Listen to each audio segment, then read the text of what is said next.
இது உன் அண்ணன் கருத்தாதப்பனால் என் அண்ணன் தலையிலிருந்து அறுத்து எறியப்பட்ட குடுமி.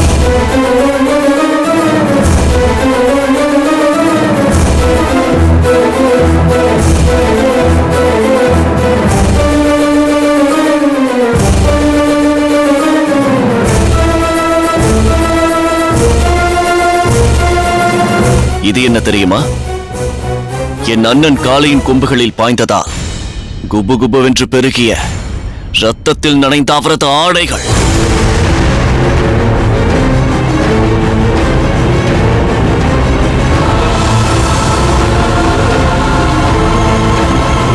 இவை இரண்டும் என் அண்ணன் எனக்கு விட்டுச் சென்ற தன்மான உணர்வை தூண்டும் அடையாள சின்னங்கள்.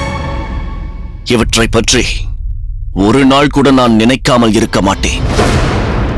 அப்படி நினைக்கும் போது இதற்கு காரணமான பாகநெறியை பற்றியும் நான் சிந்திக்காமல் இருக்க மாட்டேன்.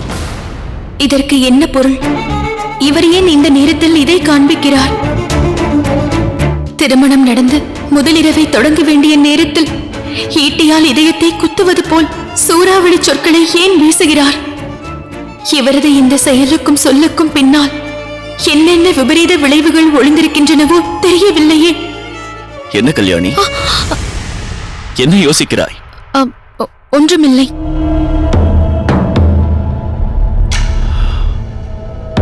வா.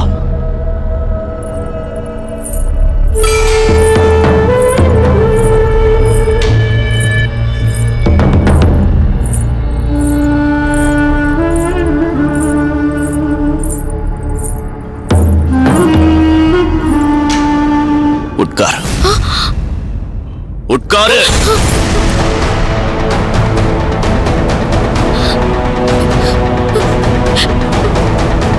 என்ன இது? உன் கண்களில் ஏன் கண்ணீர்? ஓ, பாகநெறியின் நினைப்பா? உன் அண்ணனை பிரிந்து வர நேர்ந்ததே என்று அழுகிறாயா? வேறென்ன?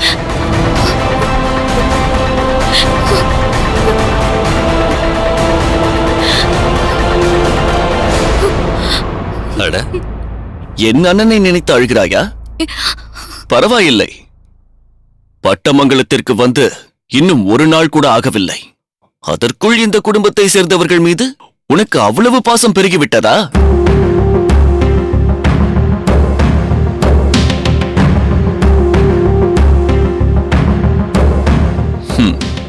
இந்த பாலை பருகு.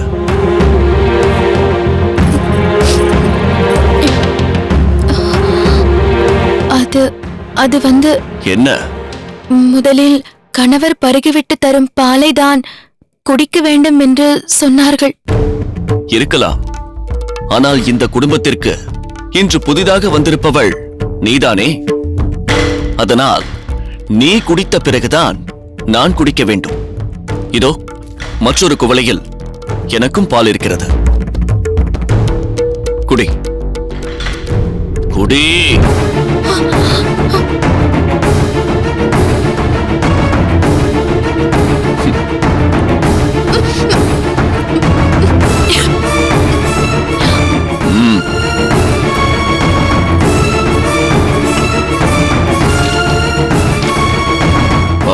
கல்யாணி, உனக்கு வீணை, பாடல், நடனம் அனைத்தும் தெரியுமாமே, உண்மையாகவா?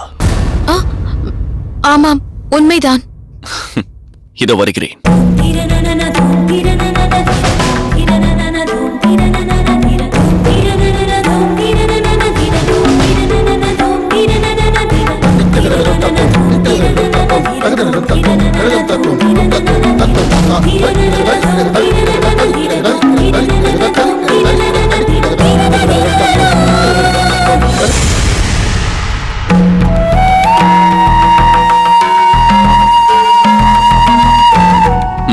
எங்கே?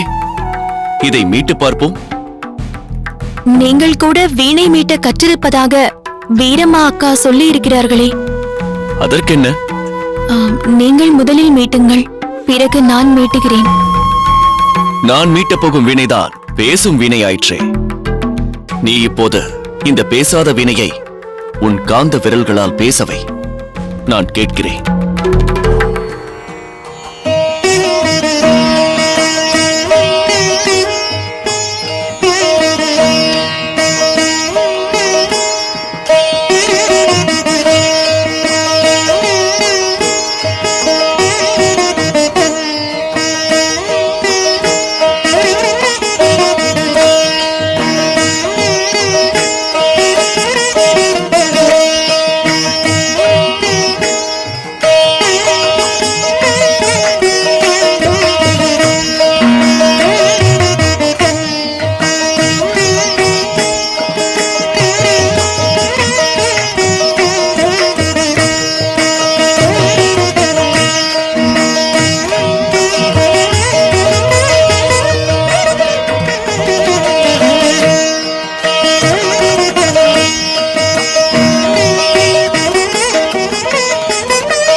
கல்யாணி, இது கல்யாண கலைப்பால் ஏற்பட்ட மயக்கமா அல்லது நான் பாலில் கலந்து கொடுத்த மருந்தால் ஏற்பட்ட மயக்கமா?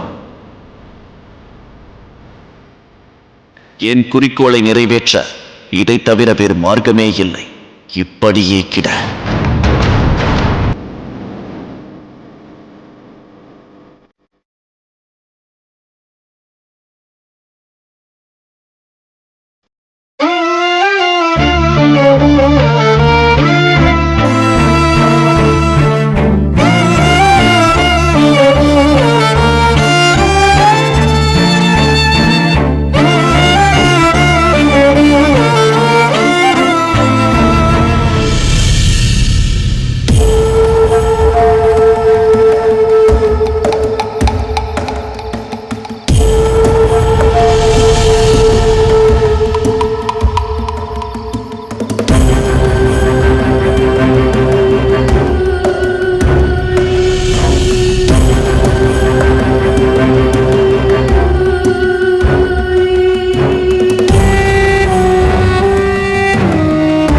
வடிவம்பா,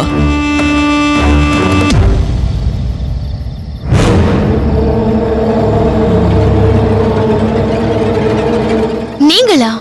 ஏன் நம்ப முடியவில்லையா? நன்றாக இருக்கிறதே.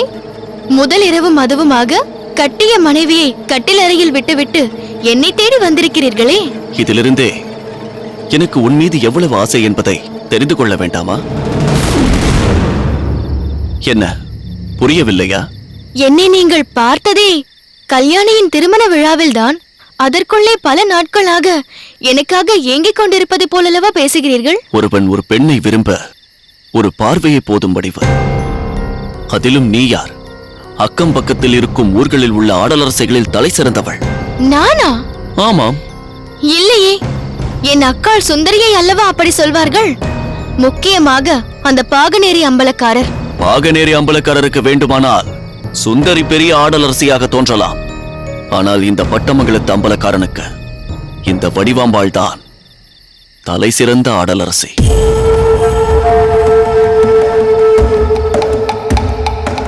என்ன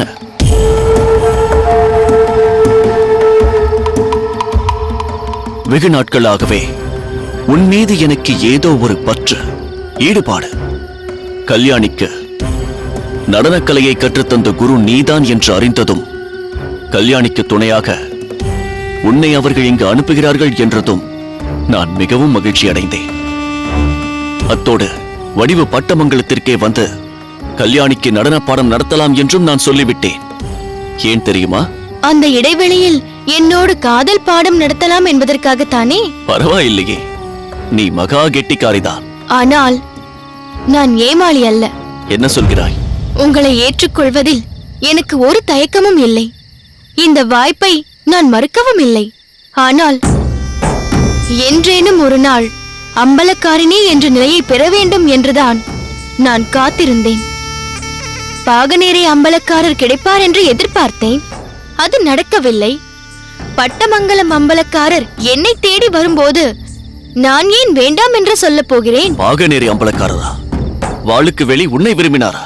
அவர் என்னை விரும்பி இருந்தால் நான் இங்கு வந்திருக்கவே மாட்டேனே. கல்யாணிக்கு துணையாக பட்டமங்கலத்திற்கு ஏன் வந்திருக்க போகிறேன்? அவர் எனக்கு முன்பே என் அக்காள் சுந்தரியை பார்த்து அவள் நடனத்தில் மயங்கி அவளை துணைவியாக ஏற்றுக்கொண்டார். பிறகென்ன? இனி நான் உன்னை அடைவதற்கு ஒரு தடையும் இல்லை. என்ன? இப்போது உங்கள் அறைக்கு போங்கள். அங்கு இருக்கும் கல்யாணி என்னதான் இருந்தாலும் என் சிஷ்யை அல்லவா? அவளை கொண்டு வந்து விடுவதற்கு வந்தவள் உங்களை எனக்கு சொந்தமாக்கிக் கொண்டு போக நினைப்பது சரியில்லையே. எதுவாயினும் நாம் நாளை காலை பேசலாம். கல்யாணியாம்? கல்யாணி? அவளை பற்றி பேசாதே. சரியான பட்டிக்காடு என்றுதான் சொல்ல வேண்டும். பஞ்சுமத்தையை பார்த்ததும் சுருட்டிக் கொண்டு படுத்துக் கொண்டாள். இதென்ன பேச்சு? அவளும் ஒரு அம்பலக்காரரின் தங்கைதானே. அவள் பார்க்காத பஞ்சுமெத்தையா? கல்யாணி உங்கள் அறையில் அமர்ந்து வீணை வாசிப்பதை நான் கேட்டுக்கொண்டுதானே இருந்தேன். அது அவள் வாசித்த வாசிப்பு என்று நினைத்தாயா? நான் தானே வீணை மீட்டினேன். அதை கேட்டு ரசிக்காமல் அப்படியே படுத்துறங்கிவிட்டாள். அதனால்தான் இங்கே இருக்கும் இந்த வீணையை தொட்ட இடமெல்லாம் சுவைக்கின்ற பட்டுடல் கொண்ட வீணையை மீட்ட நான் ஓடோடி வந்தேன். நீங்கள் விரும்பிய போது ஒரு நாள் மீட்டுவிட்டு மூலையில் எடுத்து வைத்துவிடும் வீணை என்று என்னை நினைத்தீர்களா? அது ஒருபோதும் நடக்காது. என்னை முறைப்படி உங்களுக்கு சொந்தமாக்கிக் கொள்ளாமல் என்னை நீங்கள் நெருங்க முடியாது. அதற்கு இப்போது என்னதான் செய்ய வேண்டும் என்கிறாய்? அம்பலக்காரர்கள் ஒருத்தையை தங்களுக்கு உரிமையாக்கிக் கொள்ள நினைத்தால் ஊரறிய சீர்வரிசை அனுப்புவார்கள் அல்லவா? அப்படி அனுப்பிவிட்டு வாருங்கள்.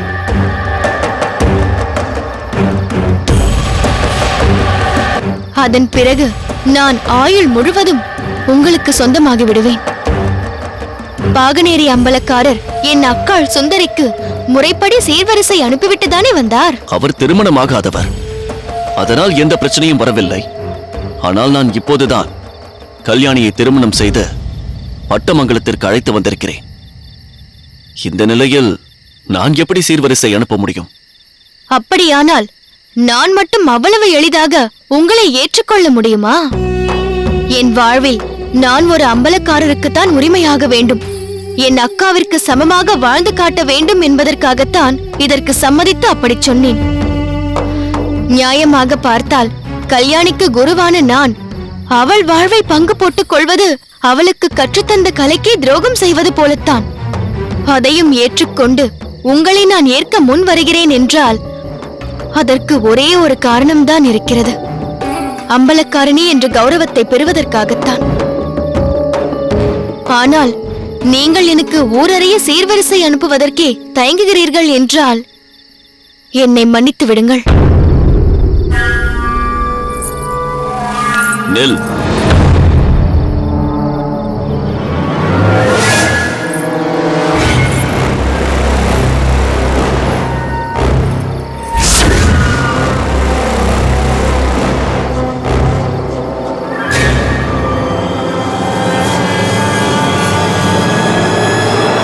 கல்யாணியை நான் பல காரணங்களுக்காக மணந்து கொண்டேன் என்றாலும் எப்போது முதலிரவன்றை அவளை புறக்கணித்து விட்டு வந்தேனோ அதற்கு பிறகு அவளோடு வாழவா போகிறேன்?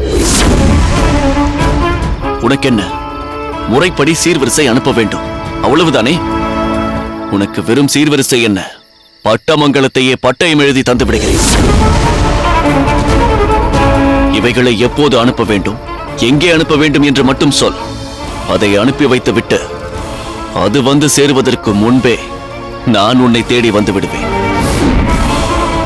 அப்படி வரும் உங்களை என் இரு கையேந்தி வரவேற்பேன். என்னை பொறுத்தவரை அது பட்டமங்கலமாக இருந்தால் என்ன, பாகனேரியாக இருந்தால் என்ன, அந்த நாடுகளில் ஏதோ ஒன்றின் அம்பலக்காரணியாக இருக்க வேண்டும், அவ்வளவுதான். உங்களை ஏற்றுக்கொண்டால் காலமெல்லாம் உங்களுடையவளாக உங்களுக்காகவே வாழ்வேன்.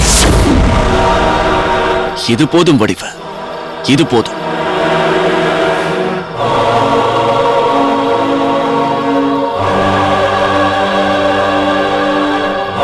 நம் காதலின் அச்சாரமாக இந்த பதக்கத்தை உனக்கு அணிவிக்கிறேன். இதுவே நமது காந்தர்வ விவாகத்தின் அடையாளமாக விளங்கட்டும்.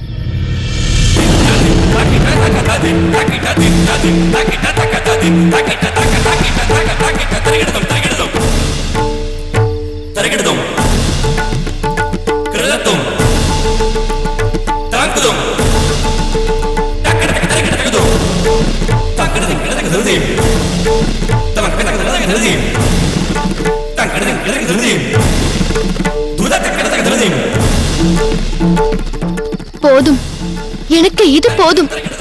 இனி நான் உங்கள் சீர்வரிசை எப்போது வரும் என்று வழிமேல் விழி வைத்து காத்திருப்பேன். சீக்கிரம் அனுப்பி விடுகிறேன். நான் வருகிறேன்.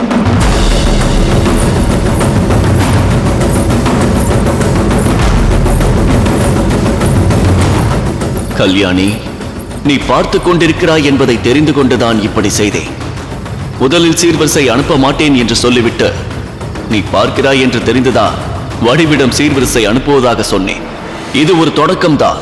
இனி என்னென்ன நடக்கப் போகிறது என்பதை பொறுத்திருந்து பார்.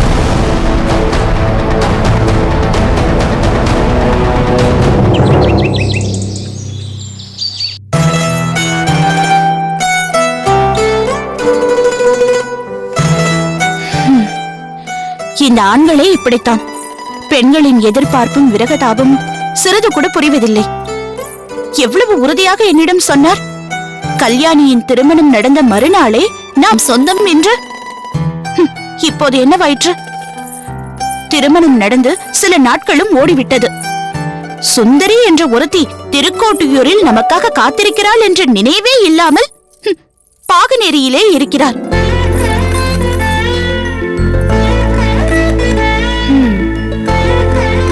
அவருக்கு என்ன அம்பலக்காரர், அது என்னவாயிற்று இது என்னவாயிற்று என்று எத்தனையோ வேலைகள். ஆனால் எனக்கு அவருக்காக காத்திருப்பது மட்டுமே வேலையாகிவிட்ட நிலையில் நான் என்ன செய்வது? இலவு காத்த கிளியாக அவரையே நினைத்துக் கொண்டு வழிமேல் விழி வைத்து எதிர்பார்த்து கொண்டிருக்க வேண்டியதுதான்.